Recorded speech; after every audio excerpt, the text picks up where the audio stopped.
I'm not easily scared. I've always thought that everything supernatural has a pretty straightforward explanation, colored by the fears and imaginations of overly sensitive people. That's what I believed until recently, but everything changed this March, and it changed a lot. March was damp and muddy, which was annoying, but I was in a great mood because my sister came to visit. I made dinner and a small pie since we hadn't seen each other in 2 weeks because she had gone to the vacation. So, I was really impressed with the bread, and Nancy was showing off this beautiful photo taken during 14 days in the vacation. We were sharing our thoughts, but it was getting late, almost 1 a.m., and my sister was getting ready to head home. It wasn't far for her, but her husband was already hinting through texts that it was time to wrap things up. I decided to walk her out, but honestly, I wasn't just being nice. I needed to take out the trash. I had made quite a mess while cooking, and the garbage bag was sitting in the corner. I live on the 3rd floor of a 9-story building, and it's been like this for a while now. The building has a garbage chute, but it's been sealed off since before I moved in, so there's a container under the entrance for that purpose. I decided to combine this little errand with seeing my sister off to her car. We stepped outside, said a quick goodbye, which was made a bit awkward by the cold and damp of a March night, and then I headed home. As I entered the building, I started to head up the stairs. I should mention that the hallway, like thousands of other panel buildings, looked pretty shabby.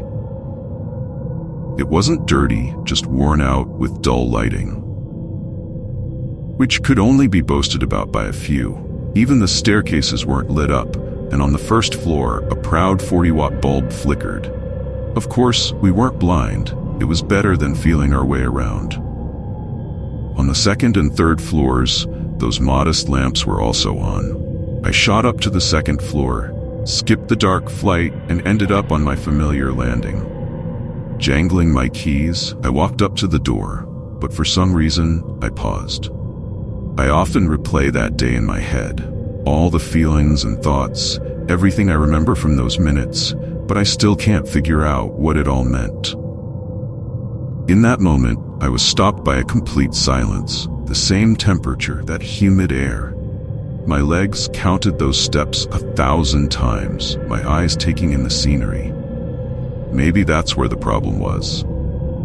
My peripheral vision picked up something I'd never noticed before, something that just shouldn't be there. Fidgeting with my keys, I paused and turned around. A dim light lit up the staircase to the 4th floor and part of the landing, just like always. Gray concrete, dull tiles on the stairs, everything the same. Not everything in the area that didn't hit the light corridor, where a pipe from a blocked trash chute was hidden in the shadows, was just that. There was something lurking between the wall and the trash chute. Someone was there, and my eyes, used to the dim light, easily picked out human shapes. He was standing there, and it was him. He stood with his left side facing me, and I could partially make out his outline and silhouette. He was very thin, really tall, and hunched over. At first, I thought he was some kind of drug addict. His face was pale like a sheet, with long, unkempt hair and extreme thinness. My first thought was that he was a junkie. In a drug-induced hallucination, I took a really weird position to get a better look at the guest on the landing. I had to step back a few paces, and I did it cautiously, which I now regret every day. He stood there completely still, which struck me as really unnatural because I didn't even see a slight sway. His arms hung down, and that's when the first wave of terror hit me. One of his hands, no, it was more like an arm, was unnaturally long, and the hand was this pale gray color with long, bony fingers. The whole thing just hung there like a hunchbacked figure. It was like a statue, frozen in some unnatural pose. I still couldn't make out his face clearly, but his profile was terrifying. His face was really long. In the dim light, it looked pale, almost like fabric. I stared at him for a few seconds, and then it hit me like a splash of ice-cold water. There was no nose on his face. I could see the profile, so there should have been a nose, but instead, there was nothing. Just a completely flat surface where the nose should be. I didn't see his mouth or his eyes for some reason either. I was in this dark pit, and it was only then that the obvious logic started to let me down. That's when I noticed his bare feet. How can he be the boss with this freezing March weather, melting ice and 82 degrees? I froze like a statue. For some reason, it wasn't the lack of a nose that got to me, but those bare feet. They horrified me. They were as pale as the other exposed parts of his body, but they looked unreal, like his feet were stretched out to some crazy length. I staggered. The sight of this motionless figure terrified me. I lost the ability to move for a few seconds, just standing there, staring at this tall, pale figure with unnatural limbs, frozen and barefoot. I only knew one thing: this wasn't a junkie. This was definitely not a human.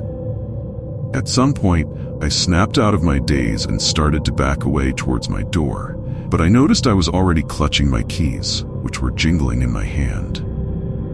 The whole time, I had my eyes glued to the terrifying guest.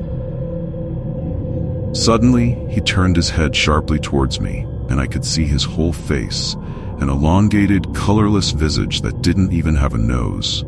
I couldn't see any hint of something that he breathed through, like it had been erased or maybe not drawn yet. What I thought were deep-set eyes turned out to be nothing at all. There were no eyes. Just two huge black hollows, like the sockets had just sunk into emptiness. There was also a very small mouth. He was looking at me, even though there was nothing for his to look with. He was studying me, turning his whole body to face me as quickly and convulsively as if he were trying to get a better look. He stood there, very tall and dry, in the same pose. He slowly opened his little mouth and let out a long, low, creaky moan. It sounded like a soft, rumbling exhale. In a panic, I managed to shake off the numbness and darted to my door.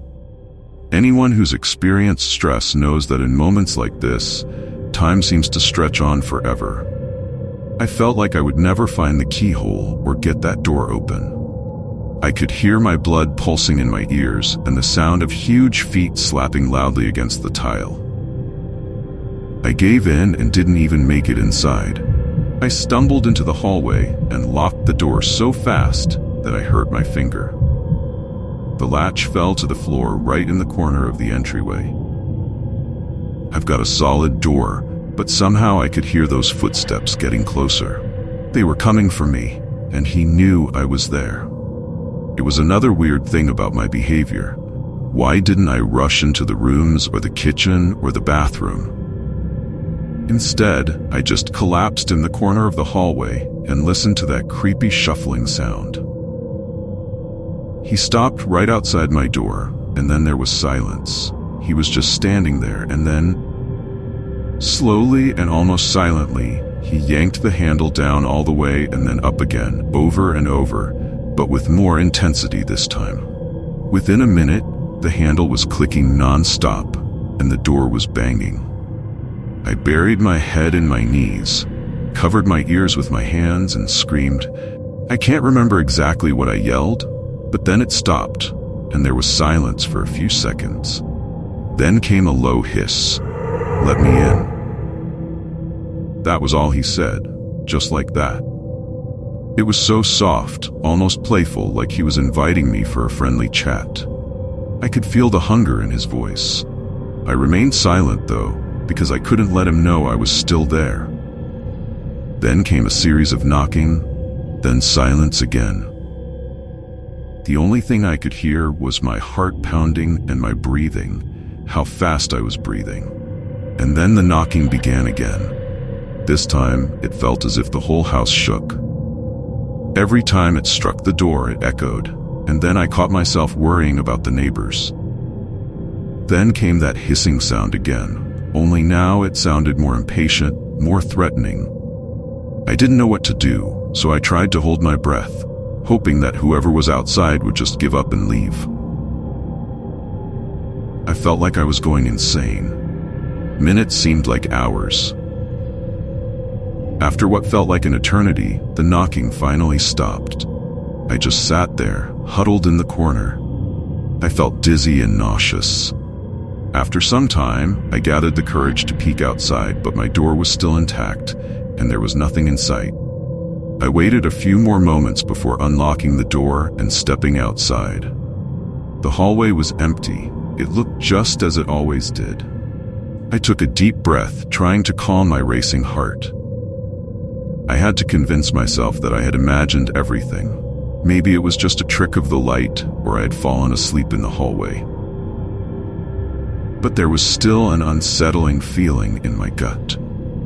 I don't remember how I made it to bed that night, but I didn't sleep well. I kept hearing sounds, footsteps echoing in the distance, soft whispers, and that dreadful hissing voice. Days passed, and I tried to forget, but I couldn't shake the feeling that I wasn't alone in that building anymore. I started hearing the whispers in the hallway at night, but when I peeked out, there was nothing.